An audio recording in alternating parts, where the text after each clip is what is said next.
Durante um tempo, as escolas acreditavam que ensinar a ler e a escrever era pura e simplesmente você fazer arranjos entre letras, sílabas, sílabas simples para compor palavras, palavras que compõem uma frase simples, e aí depois a criança ou a pessoa, né, adulto que estivesse se alfabetizando, iria pensar no texto. Quando você pensa em por que você escreve e por que você lê, você vai cair em algo que é propósito comunicativo. Você escreve sempre endereçado a alguém. Você escreve para alguém. E a depender do tipo de comunicação que você quer fazer, você tem um tipo de texto. Se é uma comunicação no WhatsApp para sua família, para sua irmã, para o seu colega, vai ser um tipo de texto que você vai escrever. Se você está escrevendo um e-mail para o seu chefe, para a sua chefe, você vai ter um outro tipo de texto. Pensar sobre qual o propósito comunicativo na escrita é algo muito importante na escola. E esse é o fundamento do nosso trabalho em práticas de leitura e escrita. Você não lê e escreve para escrever frases que não têm nenhum sentido, como o vovô viu a uva. Ou você não espera que a criança aprenda todas as combinações entre as letras e as sílabas para que ela possa finalmente escrever, por exemplo, o vovô João foi passear com a vovó Catarina com a sua camisa vermelha. Ele não pode escrever isso, ele tem que escrever o vovô viu a uva, porque camisa vermelha vai dar muito dificuldade para ele, porque tem LH e ele ainda não aprendeu o LH. Na vida, a gente não aprende as coisas dessa maneira. Muito mais importante é que a criança esteja escrevendo algo que diz respeito ao que ela está aprendendo do que uma frase decorada que não tem nenhuma lógica. Então, ao invés de escrever uma frase como o boi baba, com todas as letras corretamente, mas que não comunica nada, é melhor que ela vá escrever e pensar como ela vai escrever sobre o plantio de alface que a turma fez naquele dia. Então ela vai passar a escrever sobre aquilo que ela está aprendendo. Se ela está estudando sobre horta e plantio em uma horta, é sobre isso que ela vai escrever. E ela vai ter uma lógica daquilo que ela está comunicando. Ela vai comunicar um aprendizado que ela teve, nesse caso, sobre a horta, sobre como preparar a terra para o plantio de alface, por exemplo, e ela vai refletir sobre cada uma das palavras de como é que ela escreve alface, como é que ela vai escrever terra, como é que ela vai escrever humus, mas para além de pensar como ela escreve cada uma das palavras, é como eu vou contar para uma pessoa como é que se faz para plantar um alface. Nós somos muito generosos com os nossos filhos quando eles estão aprendendo a falar. E aqui na escola, nós recebemos as crianças a partir de 1 ano de idade. É comum na escola PAC, quando as crianças chegam, as famílias virem e entregarem os seus filhos a nós e falarem para a professora, olha, caso ele chore, aponte para a mochila, é que ele está querendo a chupeta. E talvez você não reconheça, porque ele vai falar sepotuque. E é a chupeta. Ou então um outro que diz assim, olha, quando ele fala pipipi, é o paninho dele de dormir, ele chama de pipipi.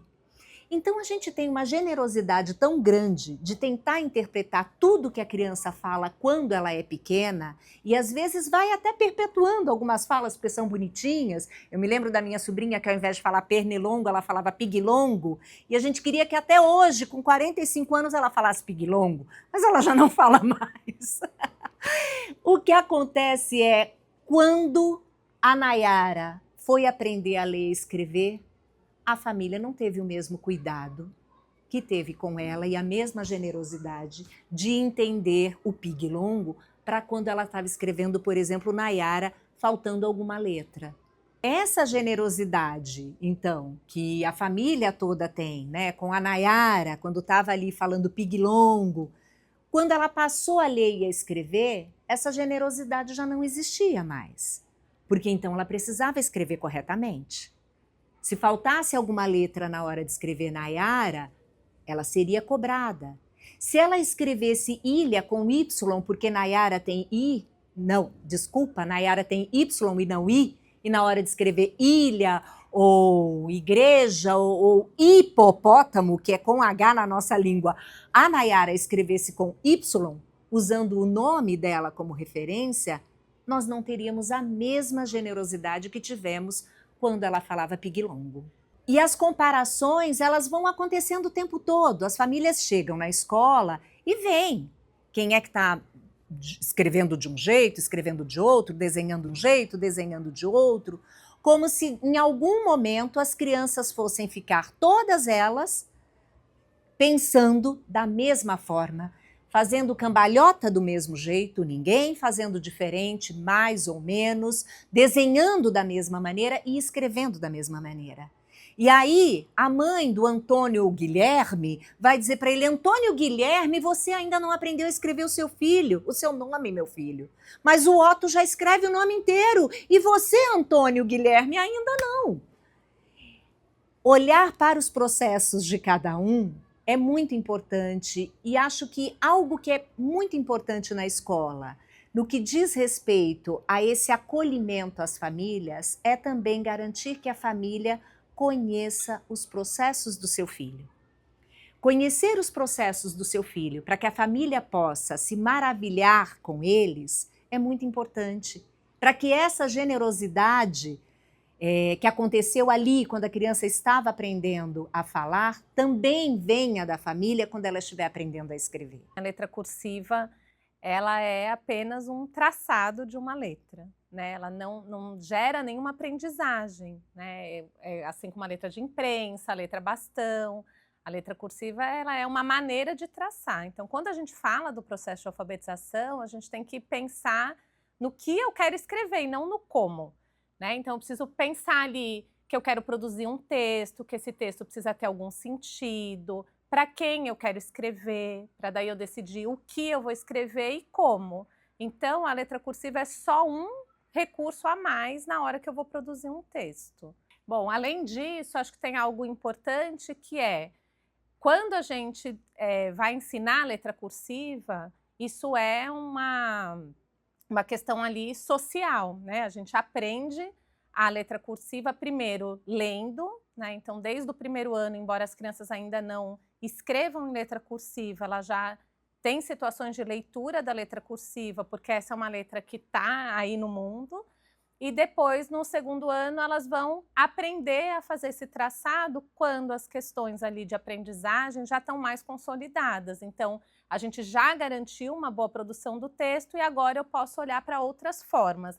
Assim como eu posso digitar, eu também vou aprender a cursiva. Então, a gente tem um material organizado também pensando na parte do desenvolvimento psicomotor da criança. É aos 7 anos que ela já vai dar conta de ter esse desenvolvimento ali mais apurado, e por isso a gente organiza um material que ele não é por famílias silábicas, mas pelo traçado da letra, porque a gente vai olhar o movimento. É importante que o movimento esteja correto, né? Então, quando a gente ensina a letra cursiva para crianças muito pequenas, elas ainda não estão com essa parte psicomotora consolidada, e por isso muitas vezes o traçado fica errado e isso perdura, né, ao longo da escolaridade. Bom, então acho que a gente aqui na escola acredita que as crianças começam a se alfabetizar desde que elas nascem, né? Elas estão no mundo letrado, então elas estão olhando para isso, e a partir das nossas intervenções que elas vão entendendo que mundo é esse. A primeira leitura que as crianças fazem é do nome, por exemplo, né? Então elas vão olhar o nome primeiro de um jeito mais global e depois elas vão olhar para dentro do nome. Então, outro dia, por exemplo, eu estava trabalhando com um grupo de crianças e tinha uma Clara e tinha uma aluna que chamava Carolina. E aí ela foi vendo que dentro de Carolina, embora seja um nome completamente diferente, tinham as mesmas letras de Clara. Então, saber o nome da letra ou saber que essas letras existem não é o que vai fazer aprender isso. Então, a gente precisa sempre repertoriar as crianças para que elas olhem para o texto como um todo, para depois chegar na letra, né? Que é um pouco um movimento ao contrário do que se costuma perceber. Então, a partir da leitura, né, ampliar o repertório, ampliar o vocabulário, para as crianças poderem produzir por escrito textos intencionais. Então, listas, bilhetes de uma turma para outra, ou entre os estudantes, os funcionários, receitas, né? A gente vai olhar para os textos instrucionais quando a gente faz jogos, quando a gente cria jogos com as crianças. Então, o texto ele vai sempre ter um propósito comunicativo, que a gente chama, né?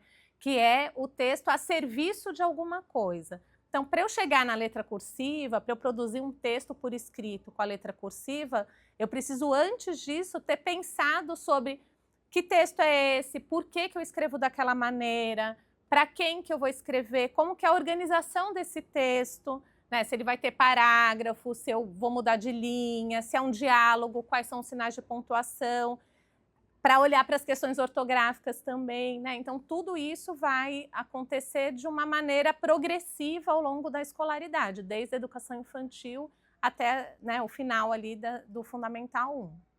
Bom, quando a gente organiza o trabalho da letra cursiva, a gente sempre pensa no movimento. Então, a gente vai olhar pensando numa questão orgânica. Então, por exemplo, o traçado da letra A, da letra C, da letra D, da letra G, né? São traçados que são semelhantes. Então, eles são traçados mais fáceis e, por isso, eles são os primeiros a serem ensinados.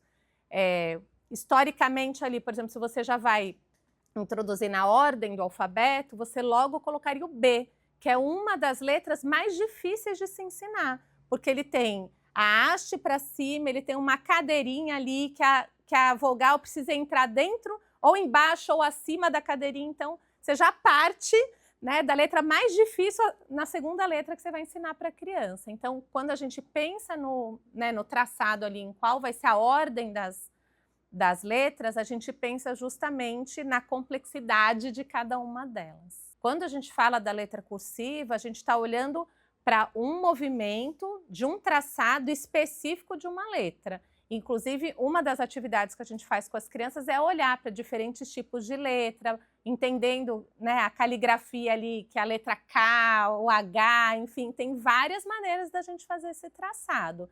Então, como a gente está falando de uma questão que é psicomotora, é por isso que a gente começa do simples para o complexo, ao contrário do que é uma produção de texto, que a gente vai olhar para o contexto, para o propósito comunicativo, para o propósito social, antes de chegar aí na aprendizagem de cada um dos textos, por exemplo.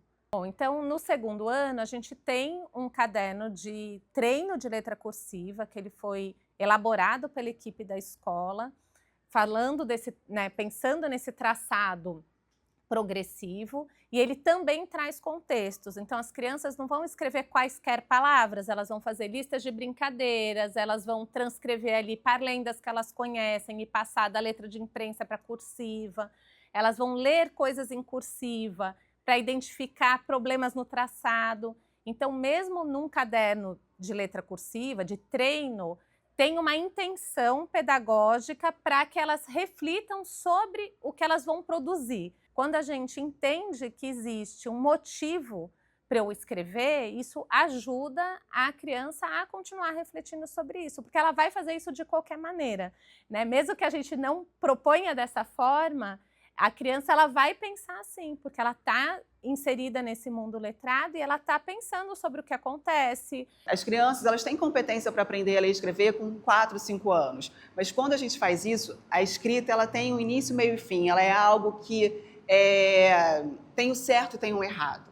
E se a gente traz isso para elas tão cedo, a gente tira delas a oportunidade de construir um conhecimento que é da invenção, que é da criação. E o que o mundo precisa hoje é criação e invenção e não repetição, né? E ao mesmo tempo que a gente fica pensando que todas as atividades que acontecem no processo de alfabetização precisam estar dentro de uma sala de aula com um caderno, um lápis, com atividades que são repetitivas, o que a gente entende ao contrário disso, as atividades precisam estar na vida. A Emília Ferreira traz um conceito que é muito importante. A escrita só é importante dentro da escola porque ela é fundamental lá fora. Então, todas as vezes que a gente pensa numa situação voltada para a alfabetização, a gente precisa entender que ela precisa estar conectada com as vivências das crianças. E a gente vai sempre trazer situações que fazem sentido para ela nesse percurso, que é de vida de criança. Então, todas as atividades, todas as propostas, elas vão estar sempre conectadas com o que mobiliza o desejo delas pelo conhecimento. Em casa, assim, a criança tem que ser autorizada a escrever do jeito dela. A gente precisa deixar claro que a responsabilidade pela alfabetização é da escola, né? São os professores que estudam muito para poder trazer as melhores intervenções, para entender o processo de cada uma das crianças e saber o que cada uma delas precisa para poder avançar, né? E na busca desse entendimento pelo sistema de escrita. Mas a família tem um papel importante, porque quanto mais interação a criança tem com a língua, mais ela sabe sobre a língua. E aí, para mim, qual é o papel da família? É garantir essa interação. E aí, quando eu falo de interação, eu estou falando desse propósito comunicativo, né? Que é o contato com a escrita e com a leitura com sentido, né? Então, por exemplo, ter na parede ou na geladeira da sua casa uma lista com os itens que estão faltando em casa, ou né, tá acabando ali, e a criança ir escrevendo, acabou o tomate, completa ali, acabou a batata, completa ali, está faltando o biscoito tal, vai completando ali na lista. Aquilo tem uma função para a criança, aquela lista serve para alguma coisa. A gente não escreve aleatoriamente, ali a gente tem aquela lista para levar ao mercado em determinado momento e comprar o que está faltando. A gente pode, por exemplo, produzir uma receita com a criança, né? E aí pegar ali a receita escrita e ir acompanhando com ela. Não é o momento de falar, vem cá, vamos ler aqui o que está escrito na receita. É entender que a receita diz alguma coisa, que a escrita diz alguma coisa, que ela tem uma função. E aquilo dentro de um contexto que é mais afetivo, que não é escolarizado, né? Mas a receita está ali e a criança entendendo que aquilo tem uma função. Penso nas notícias de jornal, né? Às vezes as famílias encontram notícias interessantes, sentar com a criança para ler, né? E a criança ir percebendo que existe uma diferença nos gêneros textuais, né? As histórias que eles escutam, os textos informativos, enfim. A leitura diária pela família, a própria criança observando a leitura feita por um adulto, né? Assim, esse comportamento leitor que também traz informações para as crianças. Uma ideia também que eu acho que é muito afetiva, né? Que é o bilhetinho que as famílias às vezes colocam na lancheira das crianças, né? E às vezes é uma surpresa, tem esse caráter que é muito afetivo, mas isso também vai trazendo informações sobre a língua. Algumas crianças ainda que não são alfabéticas, né? Quando eles recebem um bilhete, eles ficam tentando ver quem vai ler para mim, pede ajuda da professora, pede ajuda para um amigo que eles já reconhecem como leitor, mas ali tem algumas palavras que se repetem, né? O mamãe, o beijos, o sei lá, te amo, e aquilo vai dando informações para eles, né? Aquilo a criança vai entendendo que existe uma relação naquilo. A família também tem muitas ideias de que é importante deixar que as crianças escrevam, né? Assim, vamos garantir a escrita das crianças, mas quando a criança pode observar a escrita feita por um adulto com um sentido, com um propósito, ela também aprende sobre a língua. E aí eu fico pensando nessas situações, né? A carta aí para o meu avô que está em determinado lugar, né? Eu quero convidar um amigo para vir na minha casa. Então, tudo isso vira situação real de comunicação, com propósito, né, de escrita ali, necessário, real para a criança, né? Vai ao cinema, por exemplo, lê ali as sinopses dos filmes com a criança, vai jogar um jogo, lê o manual do jogo com ela, mostra para ela que existem, né, gêneros diferentes, com informações diferentes ali, e que a criança vai aprendendo sobre a língua ali. Então, quanto mais interação, né, a criança está ali mergulhada nesse universo letrado, né, ela vai saber mais sobre a língua. Então, acho que esse é o papel da família, ajudar, garantir ali para a criança um mergulho nesse ambiente.